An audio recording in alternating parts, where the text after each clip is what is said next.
JP public health কেয়ারের পক্ষ থেকে সকলকে সালাম, আসসালামু আলাইকুম।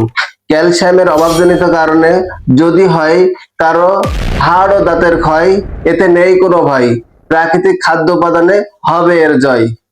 ক্যালসিয়ামের অভাবজনিত কারণে যে সমস্ত রোগ হয় তা হলো হাড় ও দাঁতের ক্ষয় এবং দুর্বলতা, স্নায়বিক ও পেশির পেন এবং দুর্বলতা, নখের অমসৃণ ভাব এবং নখ ফেটে যাওয়া, শরীরের খিঁচুনি ভাব হয় এবং ঘুমানোর সময় পায়ের তলায় এবং সমস্ত শরীর জ্বালাপোড়া করে। ক্যালসিয়ামের অভাবজনিত কারণে বড়দের অস্টিওপোরোসিস ও শিশুদের রিকেট রোগ হতে পারে। এই ক্যালসিয়ামের অভাবজনিত কারণে জয়েন্টে জয়েন্টে ব্যথা এবং হাঁটুতে অত্যধিক ব্যথা হয় এবং চলাফেরা করার সময় জয়েন্ট ও হাঁটুতে খটখট শব্দ হয়।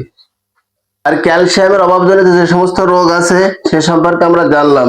এর সমস্ত সমাধান হবে মাত্র 3টি প্রাকৃতিক খাদ্য উপাদানে। তা হলো এর জন্য লাগবে 250 মিলিলিটার খাঁটি গরুর দুধ, সাথে লাগবে সাদা তিল 1 চা চামচ পরিমাণ, আরো সাথে লাগবে 4টি ক্ষীর খেজুর। ঘুমানোর ঠিক 1 ঘন্টা আগে এই 3টি সংমিশ্রণ একত্রিত করে ব্লেন্ডারে জুস করে নেবেন, অথবা যাদের ব্লেন্ডার নেই শুধু দুধটা খেয়ে ফেলে তিল ও খেজুর চিবিয়ে খাবেন।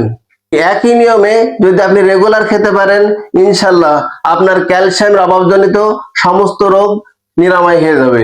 তো আজ এ পর্যন্ত, সকলে ভালো থাকবেন। আসসালামু আলাইকুম।